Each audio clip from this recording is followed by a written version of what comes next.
Hey guys, ಎಲ್ಲರಿಗೂ ನಮಸ್ಕಾರ. ಇವತ್ತಿನ ಒಂದು ವಿಡಿಯೋದಲ್ಲಿ ತುಂಬಾ ಜನ ಬಂದು SSLC ಎಕ್ಸಾಮ್ 2 ನ ಒಂದು ರಿಸಲ್ಟ್ ಯಾವಾಗ ಬರುತ್ತೆ ಅಂತ ಕೇಳ್ತಿದ್ರಿ. ಇವತ್ತಿನ ಒಂದು ವಿಡಿಯೋದಲ್ಲಿ ಕಂಪ್ಲೀಟ್ ಇನ್ಫಾರ್ಮೇಶನ್ ತಿಳಿಸ್ಕೊಡ್ತೀನಿ.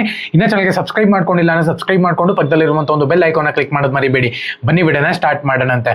ಸೊ ಮೊದಲನೇದಾಗಿ SSLC ಎಕ್ಸಾಮ್ 2 ನ ಒಂದು ರಿಸಲ್ಟ್ ಬಂದ್ಬಿಟ್ಟು, ಸೊ ಅದಕ್ಕಿಂತ ಮುಂಚೆ SSLC ಎಕ್ಸಾಮ್ 3 ಇರೋದಿಲ್ಲ, ಇದು ಕನ್ಫರ್ಮ್ ಅಂತಾನೆ ಹೇಳ್ಬೋದು. ನಾನು ನಿಮ್ಗೆ ಮುಂಚೆನೇ ಹೇಳಿದ್ದೆ SSLC ಎಕ್ಸಾಮ್ 3 ಇರೋದಿಲ್ಲ. ತುಂಬಾ ಜನ ಬಂದು ಎಕ್ಸಾಮ್ 3 ಇದೆ, ಸಪ್ಲಿಮೆಂಟರಿ ಇನ್ನೊಂದಿದೆ ಅಂತ ಹೇಳ್ಬಿಟ್ಟು ತುಂಬಾ ಜನ ಕನ್ಫ್ಯೂಸ್ ಆಗ್ತಿದೆ. ಸೊ ಹಂಗಾಗಿನೇ ಹೇಳ್ತಿದ್ದೀನಿ, ಎಕ್ಸಾಮ್ 3 ಇರೋದಿಲ್ಲ. ಒಂದ್ ವೇಳೆ ಈ ಸತಿ ನೀವೇನ ಬರ್ದಿಲ್ಲ ಅಂತ ಹೇಳೋದಾದ್ರೆ ಮುಂದಿನ ವರ್ಷ ತನಕ ನೀವು ವೇಟ್ ಮಾಡಬೇಕಾಗತ್ತೆ ಅಷ್ಟೇ, ಇನ್ನೇನು ಇಲ್ಲ.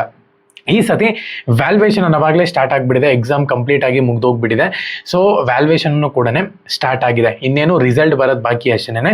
ಇಲ್ಲಿ ಆಕ್ಚುಲ್ ಆಗಿ ಏನಪ್ಪ ಅಂದ್ರೆ ಸ್ವಲ್ಪ ಜಾಸ್ತಿ ಜನನೇ ಬರ್ದಿದ್ದಾರೆ ಈ ಸತಿ. ಯಾಕಪ್ಪ ಅಂದ್ರೆ ಎಕ್ಸಾಮ್ 3 ಇರೋದಿಲ್ಲ ಅಲ್ವಾ, ಎಕ್ಸಾಮ್ 2 ನಲ್ಲೇ ತುಂಬಾ ಜನ ಬರ್ತಿದ್ದಾರೆ. ಸೊ ಹಂಗಾಗಿ ರಿಸಲ್ಟ್ ಸ್ವಲ್ಪ ಡಿಲೇ ಆಗ್ಬೋದು, ಬಿಟ್ರೆ ಖಂಡಿತವಾಗ್ಲೂ ಕೂಡ ಯಾವಾಗ ಅಂತ ಹೇಳ್ಬಿಟ್ಟು ತಿಳಿಸ್ಕೊಡ್ತೀನಿ. ಸೊ ಮೊದಲನೇದಾಗಿ ನಾನು ನಿಮಗೆ ಪಾಸಿಂಗ್ ಪ್ಯಾಕೇಜು, ಗೈಡು ಪ್ರತಿಯೊಂದನ್ನು ಕೂಡ ಕೊಟ್ಟಿದ್ದೀನಿ.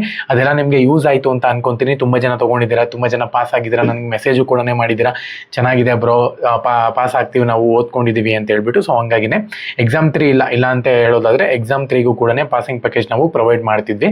ಇವಾಗ ಎಕ್ಸಾಮ್ ರಿಸಲ್ಟ್ ಯಾವಾಗ ಬರುತ್ತೆ ಅಂದ್ರೆ ಈ ವೀಕಲ್ ಅಂತೂ ಸಾಧ್ಯ ಇಲ್ಲ ಅಂತಾನೆ ಹೇಳ್ಬೋದು. ಏನಕ್ಕಪ್ಪ ಅಂದ್ರೆ ಸೆಕೆಂಡ್ PUC ಎಕ್ಸಾಮ್ 2 ನ ಒಂದು ರಿಸಲ್ಟ್ ಕೂಡ ಬೇಗ ಬಿಟ್ಬಿಟ್ರು.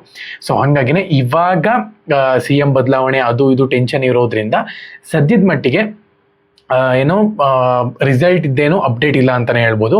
ನನ್ನ ಪ್ರಕಾರ ಜೂನ್ ಫಸ್ಟ್ ವೀಕಲ್ಲಿ ನಿಮ್ಮ ಒಂದು ರಿಸಲ್ಟ್ ಅನೌನ್ಸ್ಮೆಂಟ್ ಆಗಬಹುದು. ಏನಕ್ಕಪ್ಪ ಅಂದರೆ ಇವಾಗೆಲ್ಲ ಮಿನಿಸ್ಟರ್ ರೀಶಫಲ್ ಆಗುತ್ತೆ. ಸೊ ಹಾಗಾಗಿನೇ ಸ್ವಲ್ಪ ಖಾತೆಗಳು ಚೇಂಜ್ ಆಗ್ಬೋದು, ಅವ್ರು ಯಾವಾಗ ಡಿಸಿಷನ್ ತೊಗೊತಾರೋ, ವ್ಯಾಲ್ಯೂಯೇಷನ್ ಯಾವಾಗ ಮುಗಿಯುತ್ತೋ, ಸೊ ಇವನ್ನೆಲ್ಲ ಪರಿಸ್ಥಿತಿ ಇರೋದ್ರಿಂದ ಸ್ವಲ್ಪ ಡಿಲೇ ಆಗ್ಬೋದು. ಜೂನ್ ಫಸ್ಟ್ ವೀಕ್ ಅಥವಾ ಫಸ್ಟ್ ವೀಕಲ್ಲೇ ಬಂದ್ಬಿಡುತ್ತೆ, ಸೆಕೆಂಡ್ ವೀಕ್ ಏನಿಲ್ಲ. ಏನಕ್ಕಂದರೆ ವ್ಯಾಲ್ಯೂಯೇಷನ್ ನಡೀತಿದೆ, ಅದಕ್ಕೂ ಇದಕ್ಕೇನು ಸಂಬಂಧ ಇಲ್ಲ. ವ್ಯಾಲ್ಯೂಯೇಷನ್ ಮುಗಿಸ್ಬಿಟ್ಟು ಅವರೆಲ್ಲನೂ ಕೂಡ ಡೀಟೇಲ್ಸ್ನ ಬೋರ್ಡ್ಗೆ ಸಬ್ಮಿಟ್ ಮಾಡಿಬಿಡ್ತಾರೆ. ಸೊ ಹಂಗಾಗಿನೇ ರಿಸಲ್ಟ್ ಬೋರ್ಡಿಗೆ ಸಬ್ಮಿಟ್ ಆಗಿದ ತಕ್ಷಣ ಅವ್ರ ವೆಬ್ಸೈಟಿಗೆ ಪಬ್ಲಿಷ್ ಮಾಡಿ ನಿಮಗೆ ರಿಸಲ್ಟ್ ಬಿಡೋದೊಂದೇ ಬಾಕಿ. ಸೊ ಹಂಗಾಗಿನೇ ಇವಾಗ ಸದ್ಯದ ಮಟ್ಟಿಗೆ ನೋಡ್ಕೊಳ್ಳೋದಾದ್ರೆ ಜೂನ್ ಫಸ್ಟ್ ವೀಕಲ್ಲಿ ನಿಮಗೆ ರಿಸಲ್ಟ್ ನೋಡೋಕ್ಕೆ ಸಿಗುತ್ತೆ. ಓಕೆನಾ? ಸೊ ಚಾನಲ್ಗೆ ಸಬ್ಸ್ಕ್ರೈಬ್ ಮಾಡ್ಕೊಂಡು ಬೆಲ್ ಐಕಾನ್ ಕ್ಲಿಕ್ ಮಾಡೋದು ಮರಿಬೇಡಿ. ರಿಸಲ್ಟ್ ಬಗ್ಗೆ ಕಂಟಿನ್ಯೂಸ್ ಆಗಿ ಅಪ್ಡೇಟ್ ಕೊಡ್ತಿರ್ತೀನಿ. ಜೈ ಹಿಂದ್, ಒಂದೇ ಮಾತ್ರ.